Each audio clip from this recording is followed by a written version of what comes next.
Did I ever tell you what the definition of insanity is?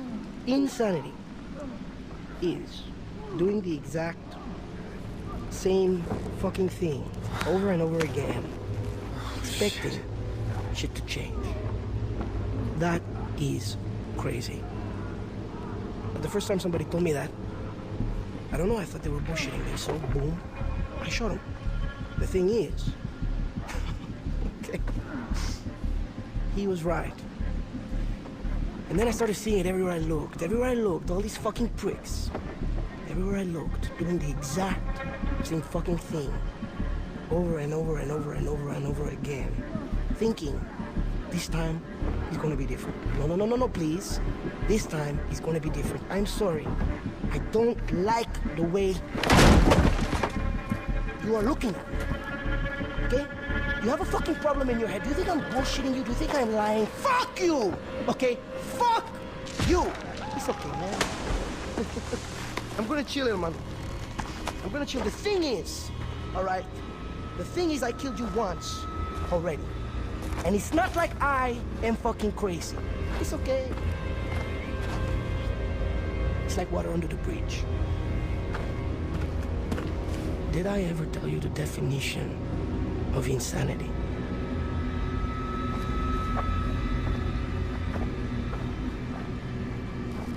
Oh, Jesus.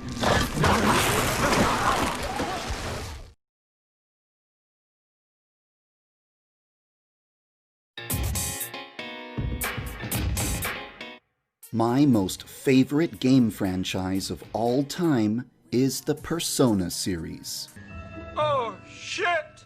Each of the Persona games are about Japanese high school students who explore a supernatural realm where they fight demons. Half of the focus is about life as a student, going to school, chilling with friends, going on dates, and the other half is about dungeon exploration, turn-based combat, and powering up your characters. Many aspects of Yandere Simulator were heavily influenced by the Persona series. No. No. Mm-mm. Mm-mm. No. No. No. No. No. No. Hell no. No. No. I refuse. No. No. For example, Yandere Sim takes place over a period of 10 weeks. Each week, a new girl falls for senpai. You have a limited amount of time, just 5 days, to eliminate your current rival. Where did that idea come from? Persona. Persona. Persona. Persona. The Persona. You keep using the word. I don't think it means what you think it means. I'm sure you get the idea by now, but allow me to make a metaphor. In the Persona games, you can fuse multiple demons together to make a more powerful demon. Yandere Simulator could be considered a demonic fusion of 3 games. You stupid, ignorant son of a bitch, dumb bastard! Jesus Christ, I've met some dumb bastards in my time, but you outdo them all. Persona 5, the most recent entry in the Persona series, was released last month. I've been waiting for this for about 8 years. This game actually has many of the features that I was planning for Yandere Simulator. This is very beneficial for me,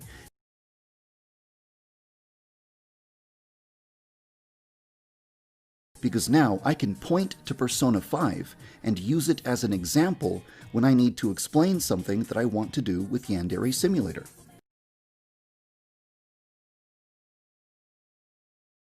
Persona 5 also has some other cool features that would be huge improvements to Yandere Sim.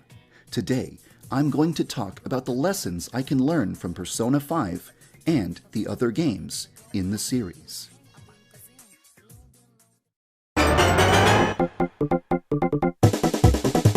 Fuck it!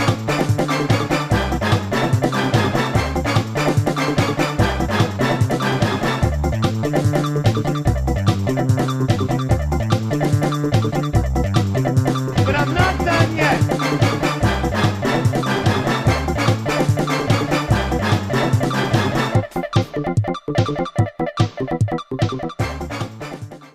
Oh yeah, It's all coming together. Now, the first thing we need to discuss when talking about any video game is its main character. The main character is what you're going to use to market your brand and market your game to the general audiences. Sonic the Hedgehog has the cool blue hedgehog himself, Mario Brothers has Mario and Luigi, and Legend of Zelda has Link. These characters are important and people identify with these characters. So what type of character does Yandere Dev have? Well, that's just it. He doesn't really have an OC. He actually bought his characters from the Unity Store asset, AOI pack. And I think that's said right. I'm not a weeaboo, so I have no idea how to say it. It's AOI. So sorry if you get offended by how I pronounce it. I'm going to say AOI. So he bought this AOI character pack, and he just rips all the characters straight from it. He even rips some of the animations from it. So his main character, Yandere Chan, he doesn't even own her. He's slapping her face on t-shirts, he's slapping her face on merchandise, and he doesn't even own this character. He didn't change her up any. Legally, anybody can take this character and make merchandise of it if they made their own original artwork, because he doesn't own the asset. This is just a generic template that he slapped his name onto. But it's not just Yandere Chan that comes from this character pack. Senpai also comes from this character pack, aka the other main character he's gonna be selling merchandise of. And no, he didn't edit the character, he didn't change the character any. It's identical to the character in the pack. So the two characters that you are gonna be marketing to people and selling to people, you don't even legally own. Other assets that can be found in the game are student uniforms, including the club uniforms, the teachers' uniforms, certain poses that students make. Every student and teacher model has been edited from this pack. What do you actually own, Yandere Dev? I know that he says he's gonna change the models later on, but he has to keep a general look in order to keep the fans that he's gotten involved in the game. Like, if you all of a sudden change the art style drastically, the people who've been on since day one would get really appalled by that. You can't just change it up now. You've had these Unity Store assets for too long and people have already grown attached to them, and you don't even own them.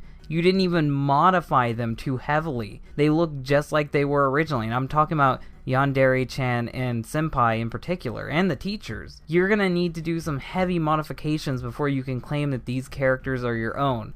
But the problem is you've already made them your image. The worst thing is, this isn't even the first time he's done this. Yandere Dev's original game, Luna Scythe, also used Unity Store assets. He used these assets to make the game look way more complete than it actually was, when in reality the game was just a broken piece of shit, or just bland and generic from what I've heard. I haven't actually played the game, and I don't even think you can play the game. And even if you could play the game, I'm not fucking paying money for that piece of shit. He still does some things that I can't defend at all, such as staring at anime girls commenting about their large chests, and making really gross slurping sounds. Ugh. Those are some big busty boobies.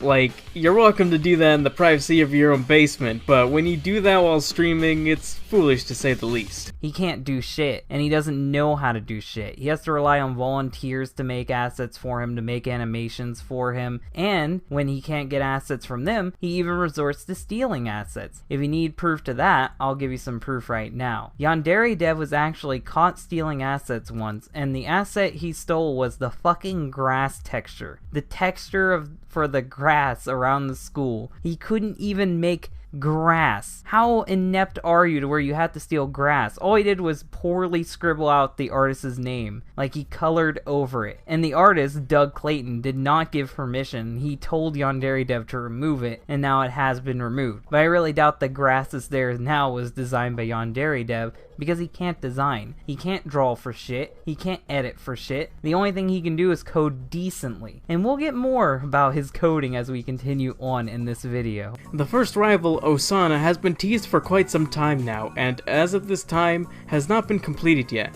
And Yandere has a rather flimsy excuse for why this is. Essentially, he wants to implement literally everything else into the game before Osana is ready. That means all the clubs, all the personality types, everything. Thing is, you don't need to do that. And unfortunately, he has already done that. Personally, for a demo build, I would have only some club member students done. After all, not all clubs in school start immediately as the school year starts itself. Also, over time, you could have more students pop up in the school. Students do appear sometime after the year has started because of moving and, other reasons. This could not only delight the player with unlocking more characters as the game progresses, but will also add difficulty with more students that you will have to be mindful of. After all, if you have all 90 students ready at the beginning, this would clearly stagnate the game to a fault, because then the game would just become routine at that point, which isn't how a well-designed game functions. As the game progresses, it should attempt to test your knowledge and skill, providing a more interesting experience that helps keep you on your toes. That would not only be beneficial for the game's design itself, but also to you, Yandere, as you could develop more characters after the demo build. You don't have to be a technical wizard to know that Yandere has no fucking clue when it comes to coding. His codes are so terrible that every time he updates the game, it causes numerous amounts of glitches when if you actually had a sleeker code, you could just add in updates with little bit of glitches, minimum glitches. But Yandere refuses to update his coding skills. You need an example of this? Well, a couple months back, about maybe a year ago, Yandere wanted to port Yandere Sim to a new engine, and he told his fans that if he had to port the game over himself, then it would take a lot of time and he'd have to quit working on the game, quit adding in updates, and just focus on porting it because he's incompetent. Luckily, someone from TinyBuild stepped in and helped him move the game over while he continued to make meaningless updates full of Easter eggs and shit no one cares about. Well, when it got moved over, the codes were actually improved, and when Yandere saw the new codes, he actually couldn't understand it. So what did he do? Did he ask the guy, hey, explain to me how this code works so I can understand this and make the game better? No. He instead fired the guy and changed the code back to a code he could understand, aka making the game slightly more shitty than what the guy from TinyBuild had done for him. But he still took that work that the guy from TinyBuild did and accepted that it's been ported to a new engine, and as far as I know, he didn't even thank the guy, he just booted him out. So that just shows how grateful Yandere can be. Once you're useless, he kicks you aside. Come at me! I've got a serious question to ask you, Yandere, if you are watching this video, which I doubt you are, and if you are, you're probably gonna strike me, so fuck you. But my serious question is, what are you gonna do if this game goes another 4 years of development? It won't be able to run on the same engine it's running on now, and you don't know how to port it to another engine. And even if you did want to port it to another engine, you're clueless to how the coding works to do so, or you would have to stop coding whatever project you're working on at the time. So I want to know what happens. Are you going to keep it on an inferior engine, or are you going to stop everything you're doing just to port it over when you could have had sleeker codes that would have made it easier to port to another engine? Or are you going to get someone to do it for you? Because I really doubt they're going to after they see your track record of dealing with people who want to help you. But Yandere isn't just terrible to the people who help him code the game, he's also terrible to the people who support the game. Once upon a time, Yandere had a presence on 4chan, and if you know anything about 4chan, you can see what's going to happen here. Well, he would post his updates there, and one day he just randomly left. The reason why he left was, he said 4chan offered him no helpful criticism, and they were just being mean to him, because they were criticizing the fact that he was adding in pointless Easter eggs and useless updates and references to YouTubers and anime rather than coding Osana or doing anything useful. He kept adding in more and more features he would see other games doing instead of working on the core development of the game. And he took this as people attacking him. He didn't see this as criticism for him to learn from. He saw it as attacking. And he said when he goes on Reddit, he doesn't get this. When he goes on Tumblr, he doesn't get this. So he's just gonna leave 4chan. This just shows that when you're criticizing Yandere, you're walking on eggshells.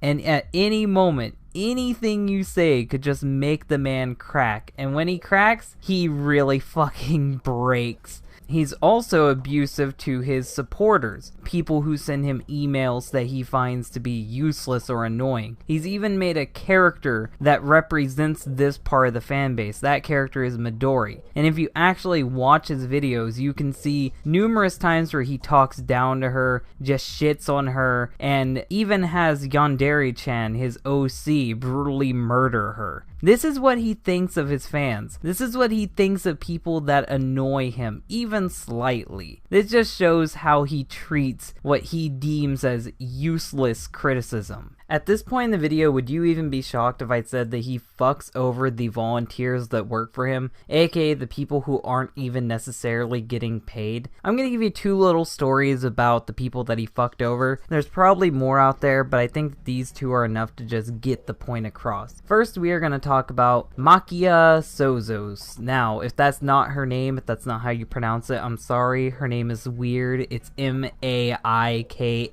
Sozos. Like, it's a weird name. It's uncommon. I'm sorry if you're offended by me fucking up your name. But she drew art of Midori slapping Yandere-chan, and Yandere Dev ended up using this artwork. Now, the problem isn't that he used the artwork. The problem is that he used this artwork without crediting her after she quit being a volunteer for him. So he didn't credit her, and she had already quit being a volunteer for him. So he doesn't even care. He doesn't care if you work for him or not. He's going to use whatever he wants of yours, and if he can't get you to agree to it, he's just gonna do it anyway and not credit you, like he did with the grass texture and like he did here. But would you be shocked? Would you be shocked if I said that the second situation is even worse? The second situation I'm going to be talking about is Dilek Golo.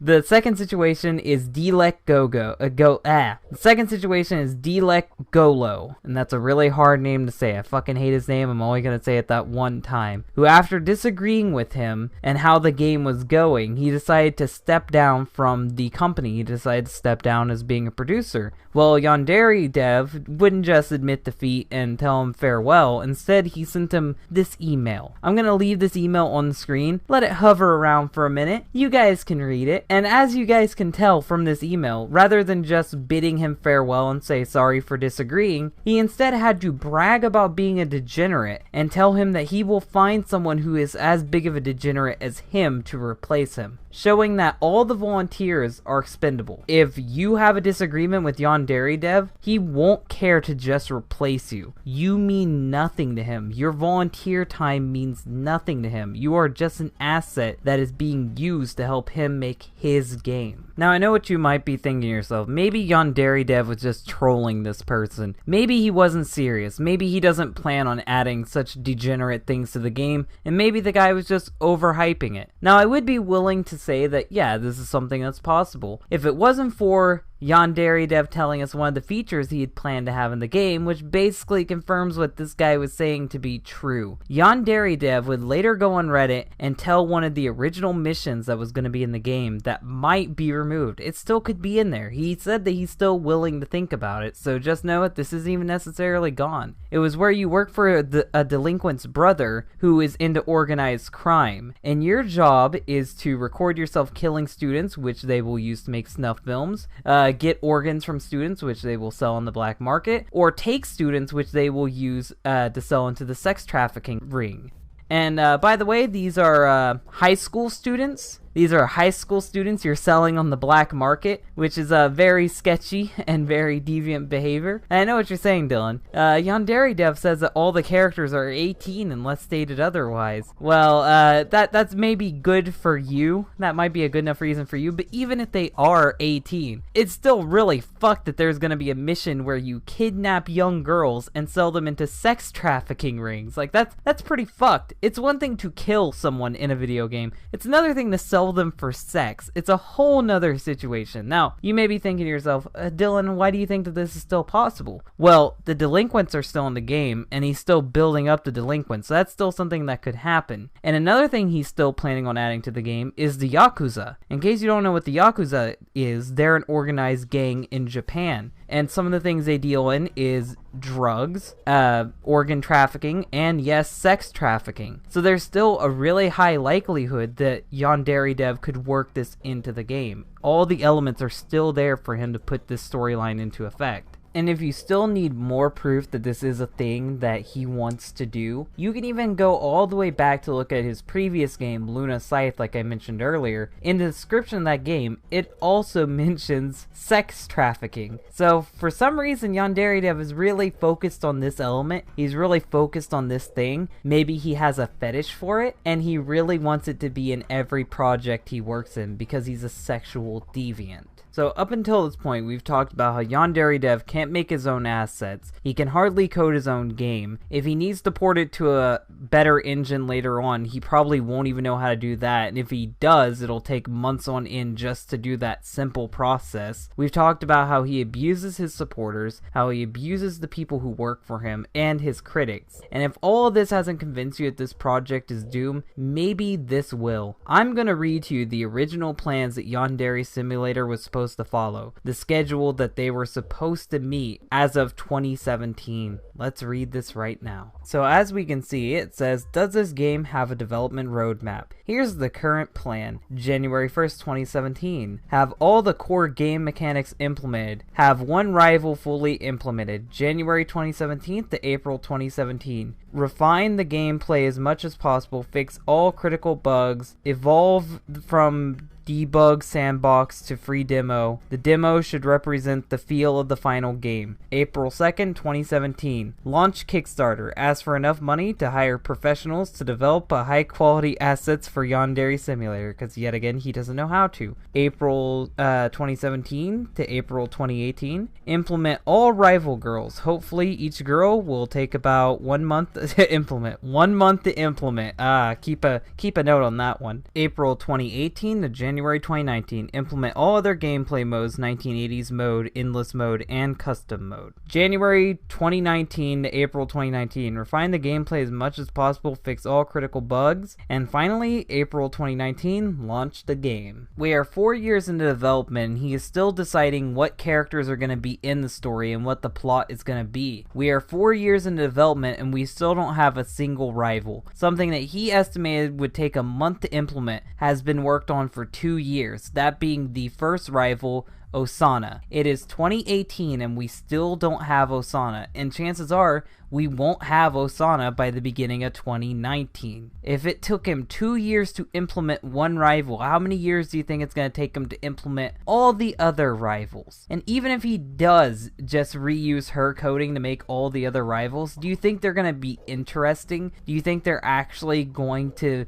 be as developed as her? I really don't think so. And he plans on making the demo available after the first rival is out. As we can see, the game is nowhere close to be put into a demo state. Even if he does get her out this year, I wouldn't say that this game is ready to be a demo. Not to mention, he wants to make a 1980s mode, which is actually gonna follow Yandere-chan's mom, and it's gonna be a whole nother game in of itself, which it really should either be DLC or he should release it as a separate game altogether. Now, I know it's gonna use Yandere Sim's code, its engine, everything, but that's still a whole new cast of characters he has to program for, design new models for, come up with new missions, get the audio for the characters. It's just a whole nother game he has to develop. Meanwhile, he's barely developed the Yandere Sim game, and he still plans on having other extra modes when he still hasn't fully developed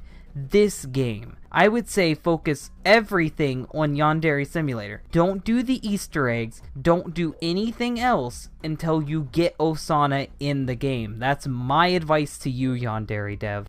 Oh no, that's